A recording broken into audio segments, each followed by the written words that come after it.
Hey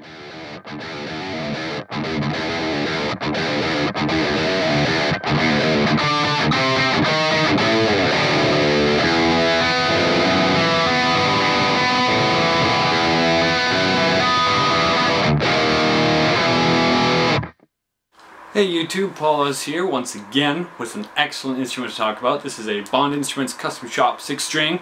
We've got ourselves a beautiful piece of work here. So what do we have here? We have ourselves a cherry body, which is kind of weird for me. I've never tried cherry before, which is just cool for that thing. We also got ourselves a black Corina top, but it's also dyed brown, a maple neck dyed brown, and we've got ourselves some 510 Gotos here, which are really interesting.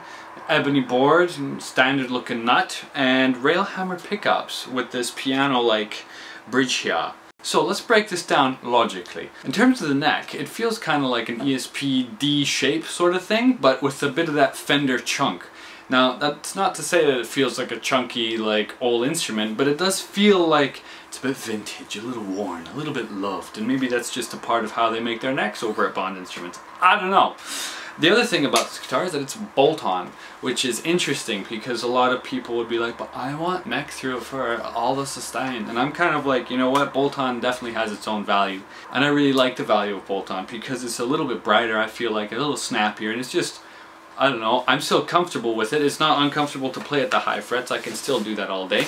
So, the other thing that's interesting about this guitar, other than the Railhammers, which we're gonna get to it, is that it only has 22 frets. And, well, that's kind of interesting for a shredder because you see how I frowned there, interesting. Because I'm used to 24 frets, and I like 24 frets. But even at 22 frets, this is still a really fun guitar to play.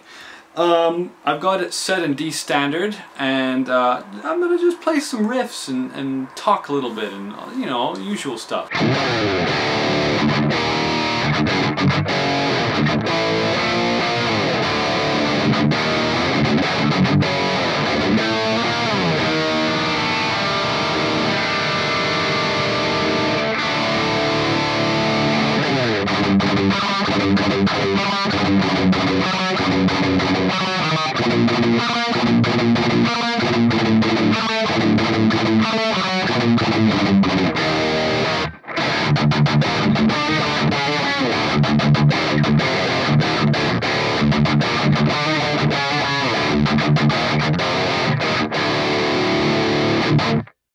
So as you can hear, those Railhammers, there's nothing wrong with them. They're not aesthetically what you would expect out of a pickup, especially in a custom guitar. You usually expect something epic and fancy schmancy and all that stuff. But these ones, for being half blade and half regular, they sound really good. I mean, it sounds pretty bright and open without being too crispy. You know what I mean? Like, it isn't to the point where the treble's pissing you off and you have to really dial it back down. This rhythm tone is a fairly standard one that I use with all of my reviews, and it sounds pretty great with it, actually. I think that these Railhammers deserve a bit more credit, thank you very much. Now, I will say something about this bridge. This bridge at first was incredibly inconvenient for me to play. I found it to space the strings weird, and I found that these things here, that where the pegs are located, just it started to bother my hand. But after a day or two of getting accustomed to the guitar, it was absolutely fine. So, I mean, it's just a matter of getting used to an instrument and the new bridge. I mean, I know tom bridges on this hand, and I know Floyd Rose bridges and all the stuff, all the good stuff. But this piano-styled kind of bridge, upright piano-style bridge, is just really weird, at least at first. I have a bit of a pet peeve about things not being stringed through, but it doesn't seem to be a detriment to this guitar because it still sounds nice and bright and sustainy, and it's genuinely fun to play, honestly. Another cool little feature about this guitar is that we've got ourselves some rubberized knobs here, and I think that that's pretty awesome because I always wish that I had a bit more grip with my knobs. And metal domed knobs are fun and all, and they're definitely classic, but this is just a nice little touch of practicality. The only other thing I have to say is, like I mentioned before, the string spacing's a bit odd, but I mean, what are you gonna do? It's just the way the bridge is. You get used to it, you move on, you move on. Now, enough of my bad accents. Let's move to a different sound. I'm going to play some clean on the middle setting, some goo on top. That's a Devin Townsend word for delay and reverb. And let's have a listen.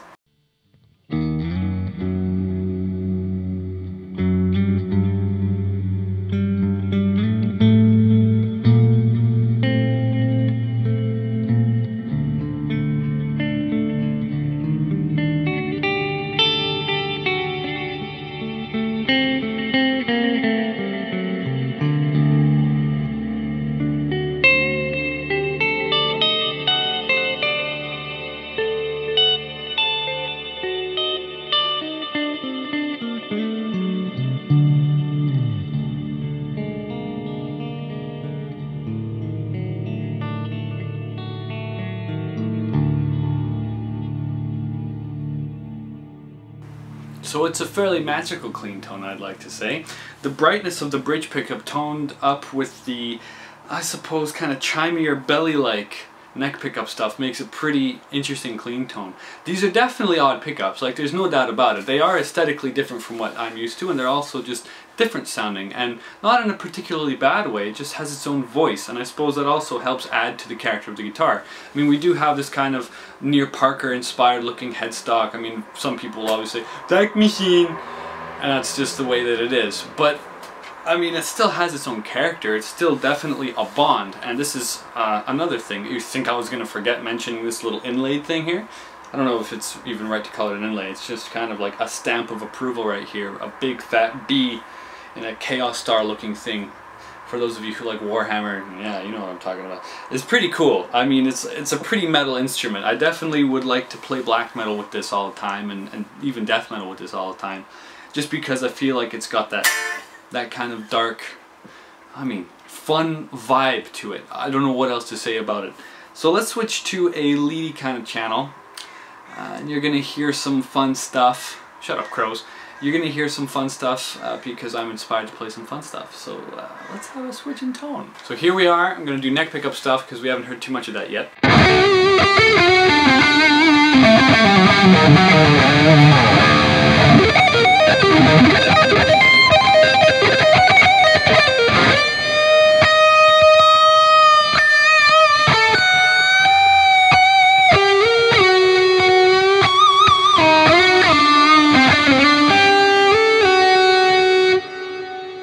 As you can see from me switching around between the pickups there, they are quite different sounding despite being virtually the same damn thing. I mean, they're both blade and then regular old good old-fashioned pickups. So, I mean, it's nice to have that kind of difference in tonality. I wish that you could split these bad boys, and maybe you can, I'm not entirely sure, but I wish that this guitar had that because I think it would add even more dimension to an already pretty fun to play instrument.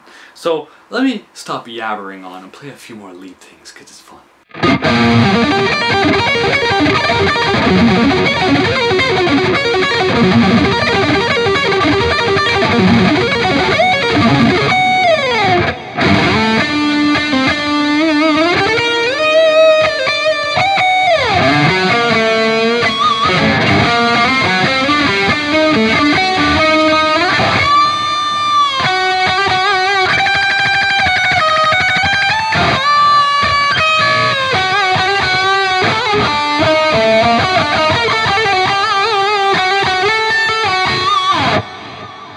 Forgive my mistakes, apparently I haven't had enough coffee today. Sounds pretty good. It's a very harmonic sound when you get up to the lead channel stuff. I'm really impressed by the Railhammers. They are definitely brighter, as people have had grievances with before, but they're not that bright. I don't get why people are so... I don't know, man. It's like, accept the reality that new things happen, man, and new pieces of gear come out and inspire people, and it's just a part of the way that she goes, and innovation has to happen, right? And especially in the guitar world. I suggest for those of you who are interested in a custom shop instrument to definitely check these guys out. They do a lot of really interesting things. There's a few guitars out there that they've made which are just totally impressive if you look at the way that their woodworking is. Especially. There's some really crazy shapes basically, and I'm just like, what? Like, how are they getting away with this? But of course they are, because they know what they're doing. So I'm gonna finally leave you with some distortion stuff, my friend, and we are going to stop doing shit accents.